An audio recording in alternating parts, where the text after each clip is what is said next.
जय Hind dear friends. आज है 20 अगस्त 2026 और 20 अगस्त 2026 को जितने भी करेंट अफेयर्स के क्वेश्चन बनेंगे उसको गौर करेंगे। यदि आप चैनल में पहली बार आए हैं तो चैनल को सब्सक्राइब कर लीजिएगा। आप देख रहे हैं भारत का वह यूट्यूब चैनल जहां पर सर्वाधिक करेंट अफेयर्स के क्वेश्चन लिए जाते हैं। अगला क्वेश्चन, फर्स्ट, सेमीकॉन इंडिया 2026 का उद्घाटन प्रधानमंत्री नरेंद्र मोदी कब और कहां करेंगे? ए 15 सितंबर 2026 भारत मंडपम नई दिल्ली, बी 17 सितंबर 2026 यशोभूमि नई दिल्ली, सी 18 सितंबर 2026 विज्ञान भवन नई दिल्ली, डी 20 सितंबर 2026 प्रगति मैदान नई दिल्ली। तो डियर स्टूडेंट, इसका सही आंसर है कि सेमीकॉन इंडिया 2026 का उद्घाटन किया जाएगा। कहाँ पर किया जाएगा? यशोभूमि में। 17 सितंबर 2026 को यशोभूमि में सेमीकॉन इंडिया 2026 का आयोजन किया जाएगा। चलिए आगे बढ़ते हैं, देखते हैं अगला क्वेश्चन। अगला क्वेश्चन है, हाल ही में दंगा रोधी दस्ते के गठन की घोषणा किस राज्य ने की है? ए झारखंड, बी बिहार, सी उत्तर प्रदेश, डी पश्चिम बंगाल। एक महत्वपूर्ण क्वेश्चन है कि दंगा निरोधी दस्ते के गठन की घोषणा की है बिहार में। बिहार में कानून व्यवस्था मजबूत करने के लिए सभी जिलों में दंगा निरोधी दस्ते का गठन किया जाएगा। राज्य में कुल 49 कंपनियां दंगा निरोधी दस्ते गठित किए जाएंगे और ये प्रत्येक कंपनी में 3 प्लाटून होंगी और प्रत्येक प्लाटून में 47 कर्मी होंगे।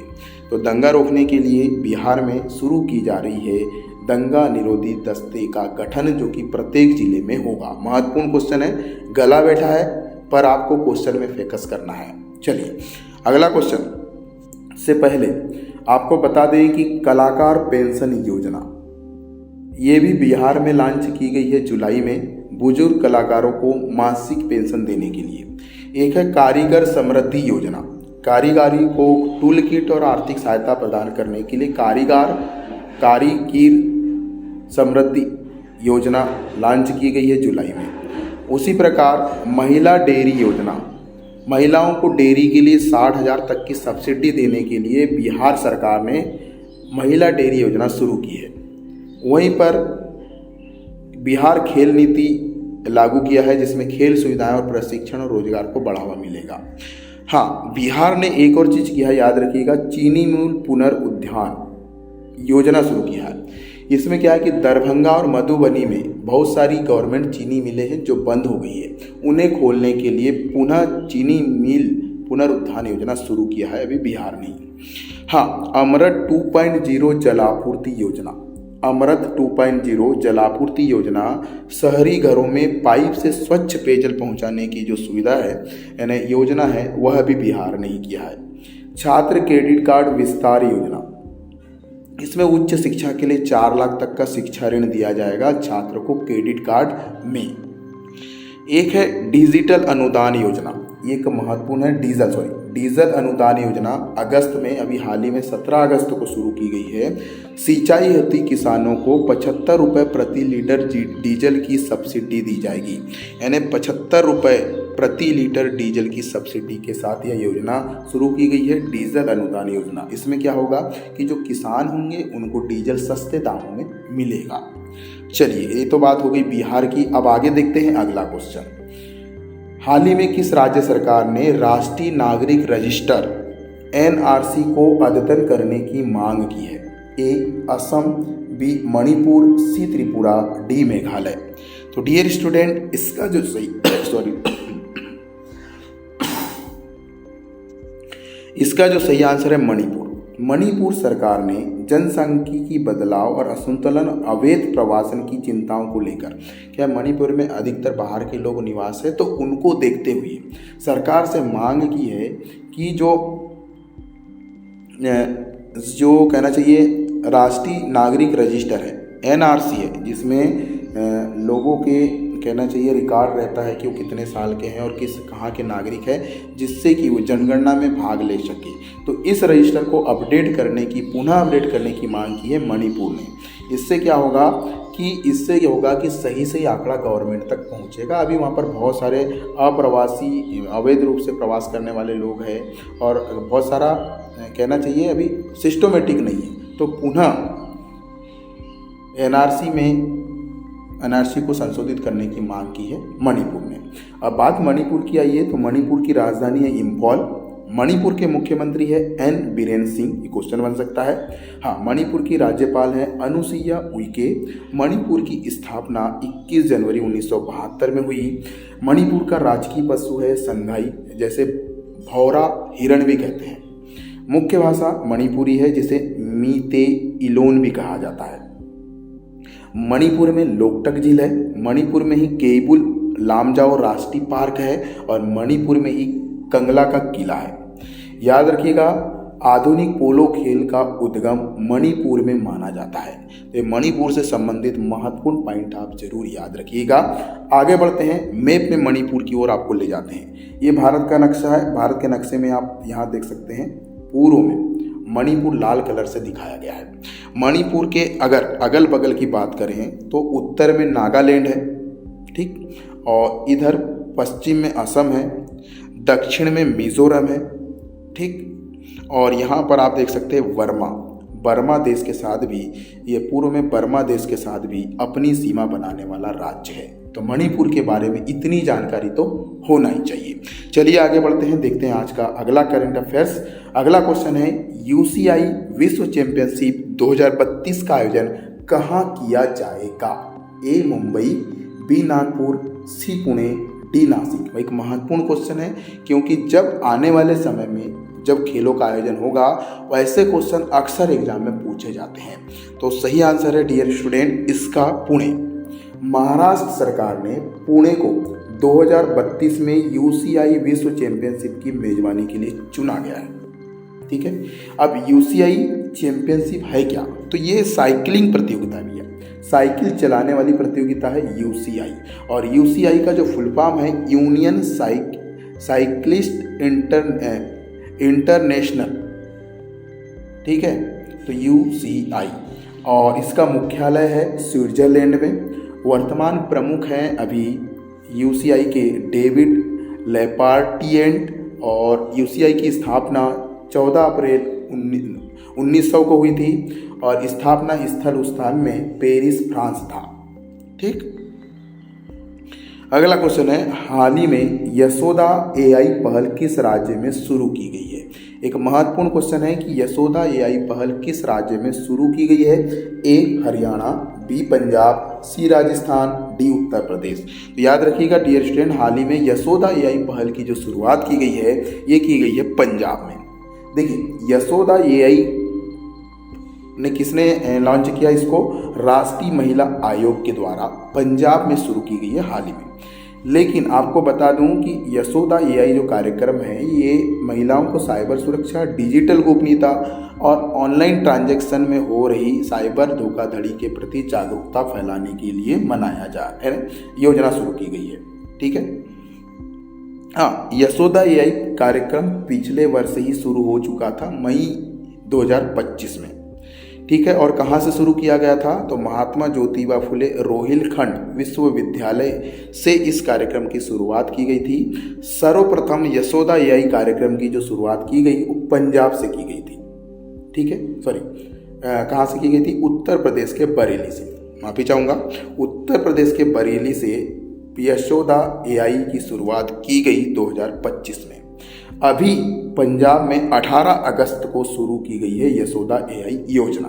तो याद रखिएगा, पंजाब में कब से शुरू हुई? 18 अगस्त 2026 से यशोदा एआई की शुरुआत हुई। और वैसे तो सर्वप्रथम कहाँ पर शुरू हुई थी? सर्वप्रथम उत्तर प्रदेश के बरेली जिले में शुरू हुई थी यशोदा एआई, वो भी मई में 2025 में। चलिए बात पंजाब की आइए, तो पंजाब में हाल ही में मुख्यमंत्री सेहत योजना शुरू किया है, जिसमें प्रति परिवार 10 लाख तक का मुफ्त कैशलेस इलाज होगा। हाँ, पंजाब में ही मुख्यमंत्री मावा थिया सतीकार योजना शुरू किया है अप्रैल में। और ये क्यों है? महिलाओं को 1000 और एससी महिलाओं को 1500 मासिक वेतन यानी मासिक आर्थिक सहायता दी जाएगी। एक क्वेश्चन है ग्रीन ट्रैक्टर योजना।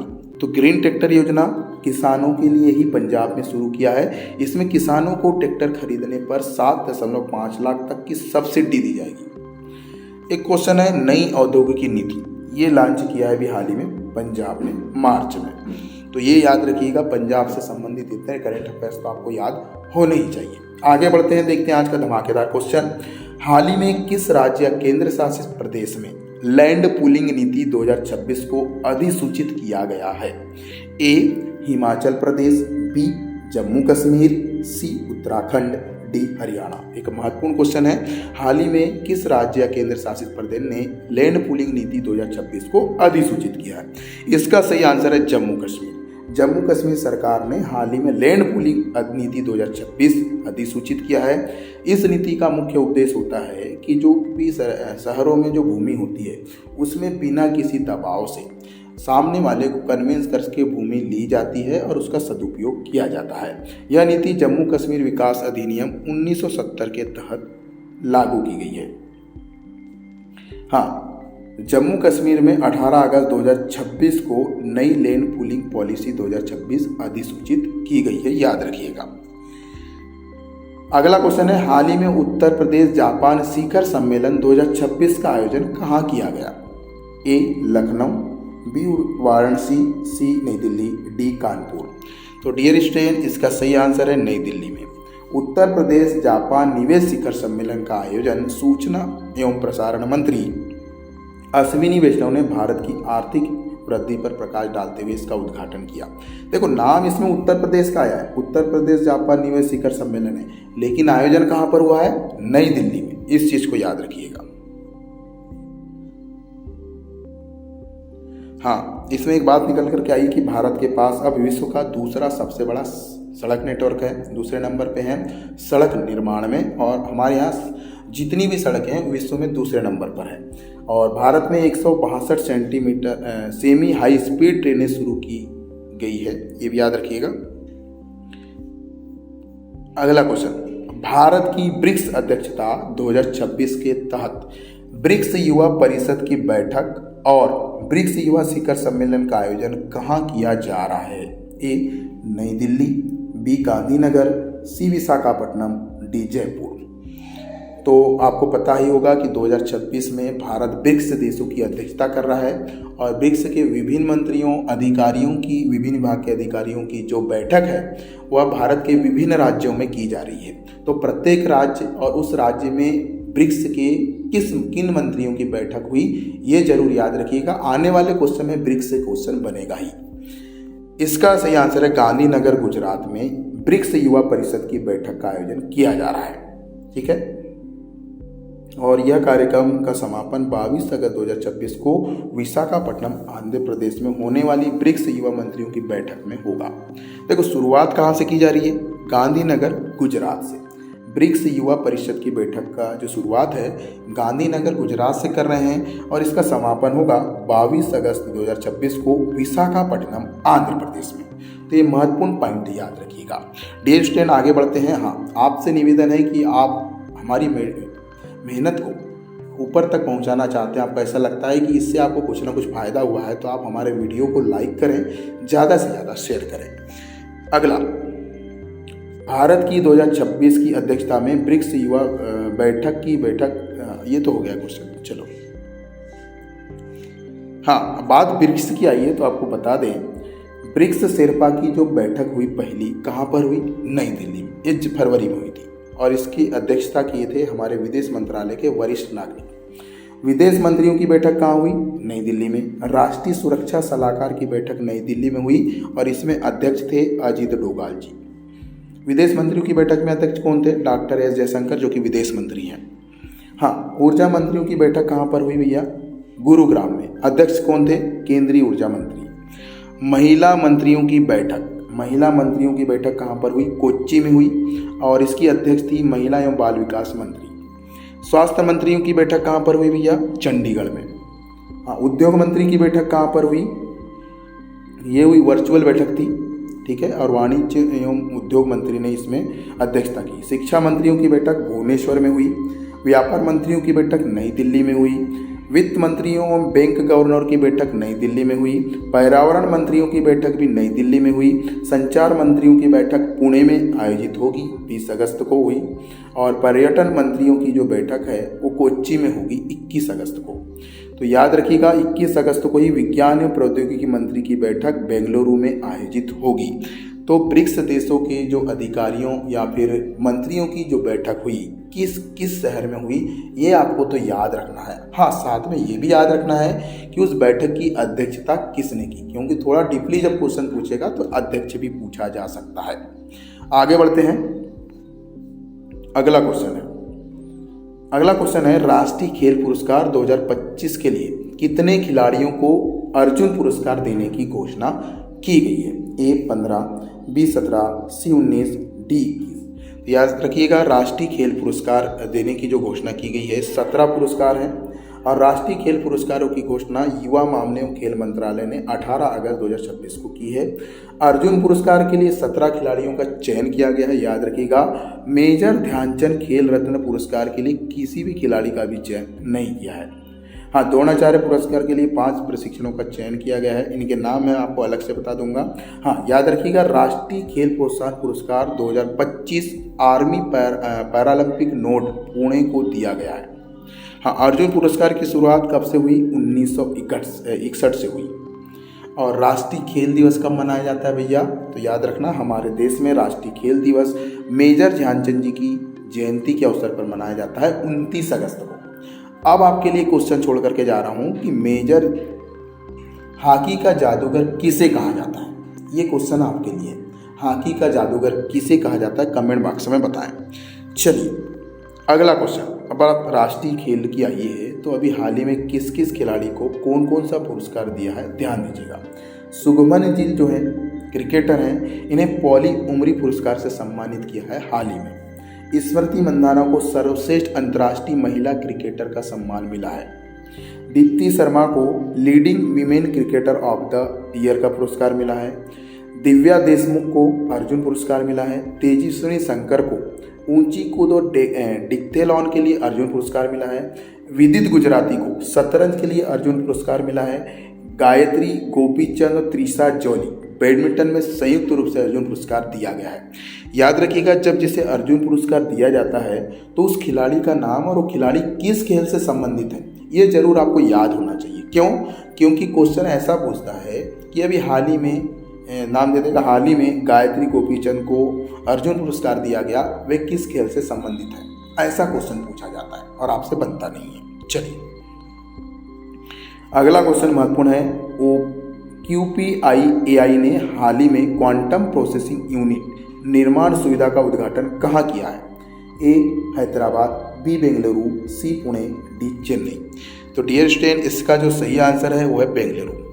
QPIAI ने 17 अगस्त 2026 को बेंगलुरु के जुक्कुमर में 8 इंच क्वांटम प्रोसेसिंग यूनिट निर्माण की सुविधा का उद्घाटन किया है और इस सुविधा में 128 क्यूबिट तक के फ्लिप चिप्स और कंप्यूटिंग प्रोसेस का उपयोग किया जाएगा। मतलब क्या सुपर कंडक्टिंग प्रोसेसर चिप बनाई जाएगी। कहाँ पर इसका उद्घाटन हुआ है? बेंगलुरु में। कौन बना रहा है?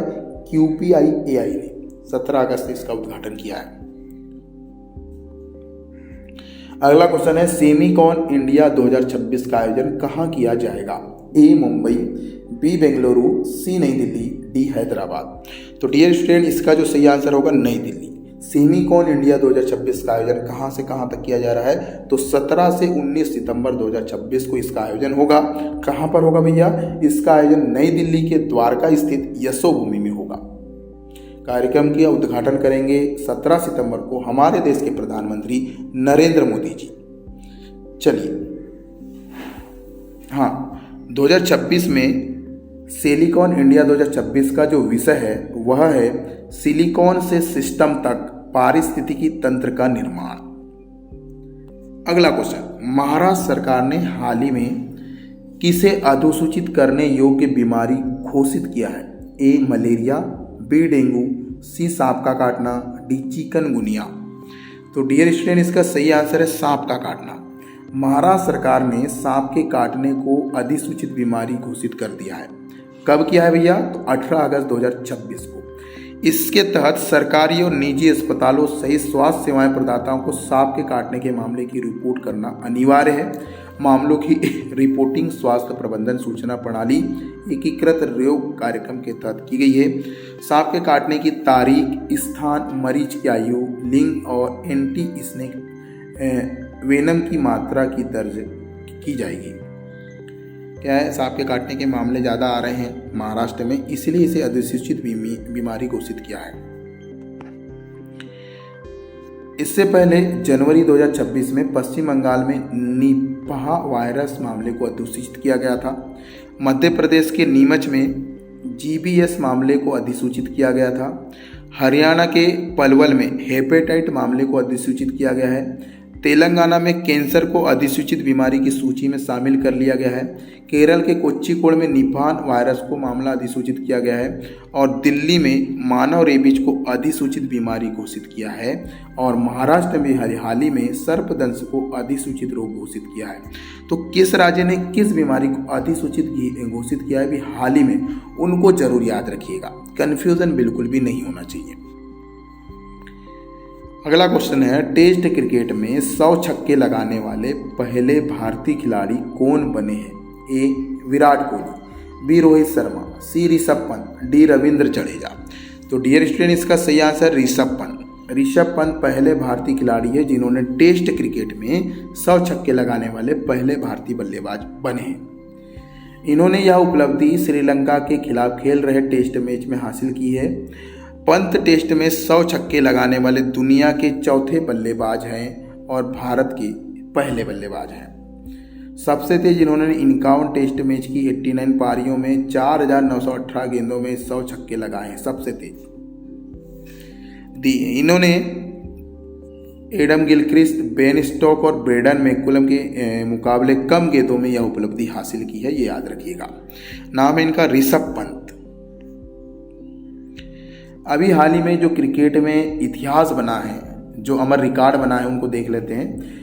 स्मृति मंधाना T20 अंतर्राष्ट्रीय क्रिकेट में भारत के लिए सर्वाधिक रन बनाने के मामले में रोहित शर्मा के रिकॉर्ड की बराबरी कर उसको पार कर भारतीय बनी है पहली। हरमीत कौर T20 में 100 मैच खेलने वाली दुनिया की पहली क्रिकेटर बनी है हरमप्रीत कौर। अभिषेक शर्मा न्यूजीलैंड के खिलाफ नॉट आउट मैच में 18 गेंदों पर अर्धशतक लगाकर T20 विश्व कप नॉकआउट का सबसे तेज अर्धशतक लगाया है। T20 विश्व कप 2026 में 24 छक्के लगाकर एक संस्करण में सर्वाधिक छक्कों का रिकॉर्ड है संजू सैमसंग का, और संजू सैमसंग ने ही T20 विश्व कप 2026 फाइनल में 89 रन बनाकर T20 विश्व कप फाइनल का सर्वोच्च व्यक्तिगत स्कोर बनाया।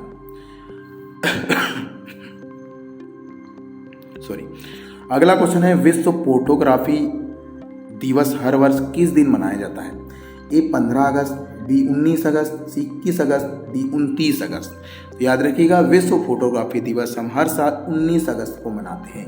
क्यों? क्योंकि इस दिन कला, इतिहास और विज्ञान सामाजिक प्रभावों को सम्मानित करने के लिए 19 अगस्त 1839 को फ्रांस सरकार ने ड्यूरेयोटाइप प्रक्रिया की घोषणा की थी और ड्यूरोटाइप प्रक्रिया का विकास लुई ड्यूमियर और जोसेफ नाइसफोर्निये ने की थी। फ्रांस सरकार ने इस तकनीक को दुनिया के लिए मुफ्त उपहार के रूप में जारी किया था। यह दुनिया भारत के फोटोग्राफर और उनकी संरचनात्मकता को सम्मानित करता है। याद रखिएगा, 19 अगस्त को हम विश्व फोटोग्राफी दिवस मनाते हैं।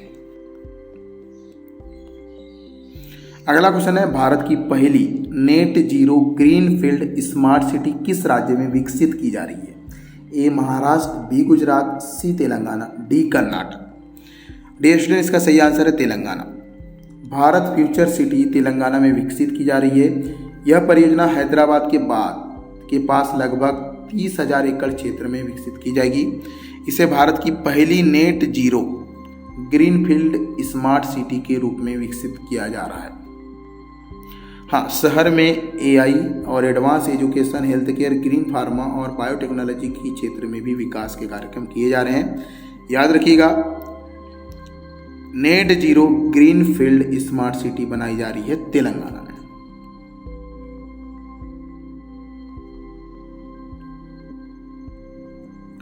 अगला क्वेश्चन है, हाल ही में शुरू किया गया ओणम किस राज्य का प्रसिद्ध त्योहार है? ए तमिलनाडु, बी केरल, सी Karnataka, D Andhra Pradesh. Dear student, इसका सही आंसर है केरल। ओणम केरल का प्रमुख और प्रसिद्ध त्यौहार है। ओणम मुख्यतः फसल कटाई से संबंधित त्यौहार है। ओणम मलयाली कैलेंडर के अनुसार चिंगम महीने में मनाया जाता है। यह 10 दिन तक चलने वाला पर्व है और ओणम की शुरुआत अथम दिवस से होती है। कौन से दिवस थे? अथम दिवस, अर्थात ओणम का पहला जो दिवस है अथम दिवस है। ओणम का संबंध पौराणिक राजा महाबली की घर वापसी से माना जाता है। पुलकलम में फूलों से रंगोली की सजावट की जाती है।